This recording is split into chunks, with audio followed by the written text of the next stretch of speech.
কি রে, শব্দ আসলো কিসের? হ্যাঁ ভাই, কেমন একটা জানি শব্দ এলো।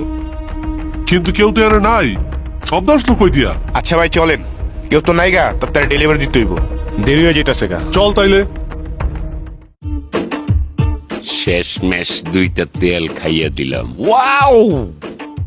তুহিন, এই 14টা বোতল এই দোকানে তুই দিয়ে আয়। আচ্ছা ভাই। 1 2 3 4 5 6 7 8 9 10 11 12 12টা। 1 2 3 4 5 6 7 8 9 10 11 12। ভাই এখানে তো 12টা আছে। কি বলস, 12টা? 1 2 3 4 5 6 7 8 9 10 11 12। আসলেই তো 12টা। দুইটা কম। আমার মনে হইতেছে ওই রোড দিয়ে যখন আসতেছিলাম কোনো একটা শব্দ আসছিল, ওইখান দিয়ে কোনো না কোনো একটা ঝামেলা হয়েছে। এইভাবে করে তো আমাদের 3-4 দিন তেল নাই হয়ে গেছে। শোন, এর পরের দিন যখন ওইখান দিয়ে যাব আমাদের সাবধান থাকতে হবে। ঠিক আছে। আজকে আপাতত এই 12টা দিয়ে আয়।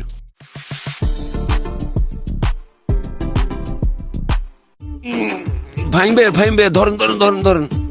ওই মিয়া, আপনি প্রতিদিন কোত্থেকে তেল লহেন? চুরি করে আনেন না তো? দূর মিয়া, আমি চুরি করতে যাব কেন? আমারে দেখে কি চোর মনে হয় নাকি? কত কষ্ট করে আপনার জন্য আমি তেল বয়ে নিয়ে আসি, আমার হাতের ছালমাল সব উঠে যায়। হ্যাঁ বুঝছি, আর কোন লাগবো না, আমরা কেডি বুঝি না। যার লেগা করি চুরি হেই কয় চোর। দুইটার দাম 1600 টাকা, আপনারে দেই 1000 টাকায়। আপনারই তো লাভ বেশি। কথা কম কইয়া তেল নেন, টাকা দেন। দেন এলেন আপনার টাকা। কালকেও আবার আমুনে। হ্যাঁ, বুক চিন করছে, হায় মন তোমায় কাছে চায়, অন্তর অন্তরে মোজো চায়। আও ভাই, আরো একটা সাকলাম কিন্তু। এই শোন, আজকে আমি একটু ব্যস্ত আছি বুঝছো, তুই এইগুলা একটু ভালো করে ডেলিভারি দিয়ে আয়। আর ওই গলিটা আছে না, ওইখান দিয়ে একটু সাবধানে যাইস। ঠিক আছে ভাই। যা তাইলে।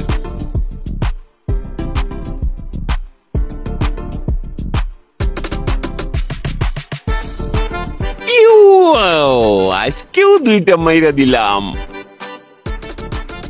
হ্যাঁ,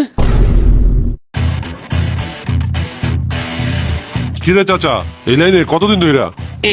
না মানে আপনি যে এইভাবে চুরি করেন আমাদের কত টাকা লস হয় আপনি জানেন? আপনার বয়স হয়েছে বাসায় বসে নামাজ রোজা করবেন, তা না কইরা এভাবে রাস্তায় রাস্তায় চুরি করেন, মানুষের লস করেন। কেন করেন এইসব? সমস্যা কি? বাবা, চুরি তো আর এমনি এমনি করি না, পেটের কষ্টে করি। কয়দিন আগেও বেইলি রোডে একটা ভালো রেস্টুরেন্টে চাকরি করতাম। হঠাৎ একদিন আগুন লাগায়, জানটা নিয়ে ফিরছি। অনেক কাজের চেষ্টা করছি, অনেক জায়গায় ঘুরছি, কেউ কাজে নেয় না বাবা। বয়স হয়েছে তো, বয়স্ক মানুষ কেউ পছন্দ করে না, কাজ দিতে চায় না। তাই নিরুপায় হয়ে তোমাদের এই তেল চুরি করছি। আচ্ছা চাচা, যাই হোক না কেন, চুরি করা ভালো না বুঝছেন। আমরা তো এই ছোট কোনো ব্যবসা করি, মাল ডেলিভারি দেই। আপনি একটা কাজ করেন, কালকে থেকে আপনি আমাদের সাথে চলে আইসেন, একসাথে কাজ করেন। আর আপনার মুখ দেখে তো অনেক শুকনা শুকনা লাগতেছে, সকাল থেকে কিছু খাইছেন? মনে তো হয় না কিছু খাইছেন। একটা কাজ করেন, এই নেন 200 টাকা, এটা দিয়ে কিছু খাইয়েন, আর এই চুরি টুরি করেন না, ঠিক আছে? আসি।